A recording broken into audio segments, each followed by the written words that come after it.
नाज़रीन, अवामी न्यूज़ में ख़बरनि जो सिलसिलो जारी है। इन वक्त असीं तव्हांखे खिपरो में ख़बर ॾींदा हलूं त खिपरो में वफ़ाक़ हुकूमत पारां बजट में अवाम खे रिलीफ में मोटरसाइकिल ऐं रक्षन खे सस्तो करण जो ऐलान कयो, जंहिं ते अमल न थी सघियो, जॾहिं त शोरूम मालिकान जो चवणु आहे त अहिड़ो ऐलान न थियो आहे। असांजी कंपनियुनि में मोटरसाइकिल जा रेट साॻिया आहिनि। अगरि हुकूमत ऐलान कयो आहे त कंपनियुनि वारनि खे नोटिफिकेशन जारी करे, जीअं उहो नोटिफिकेशन असां ताईं पहुची सघे ऐं असीं अवाम खे रिलीफ ॾियूं। अगर हर गाड़ियों का रेट कम भी हुए, हर गाड़ी का कम हुआ भी है तो वो यहाँ पर तो रेट नहीं गिरा है। सिंध में तो किसी ने नहीं गिरा है, न गिर रहा है।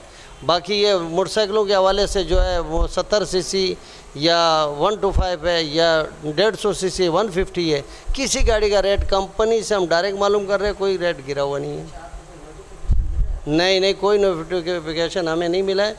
वैसे आवाम की बातें हैं और कुछ बातें इसमें झूठ चल रही है, कोई रेट गिरा नहीं है, अब तक नहीं गिरा है। वक्त 75,500 इनवाइस है, 1,26,500 इनवाइस 125 का है और 70 सीसी का एक 75,500 इनवाइस कंपनी रेट। हीअ ॻाल्हि यार हीअं जेको बजट पेश थियो आहे उन में मोटरसाइकिलूं या गाॾियूं अञा ताईं को बि अहिड़ो नोटिफिकेशन न निकितो आहे कंपनी खे मिलियो आहे।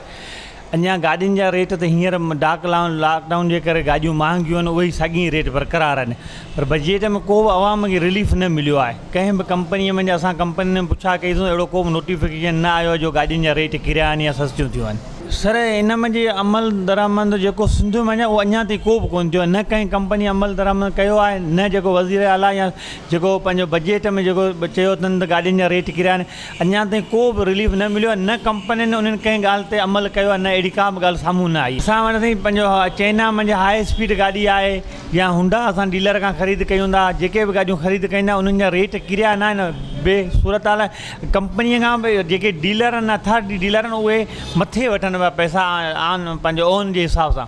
बाक़ी अहिड़ो को बि रिलीफ अवाम खे कोन मिलियो। गवर्नमेंट जेको या वज़ीर आला जो जेको ऐलान थियो, उहो ऐलान ई हवा में उॾामी हलिया। वधीक ख़बरनि ऐं तफ़सील जे लाइ विज़िट कयो असांजी वेबसाइट awamiNewsHD.com ऐं ॾिसंदा रहो अवामी न्यूज़ HD।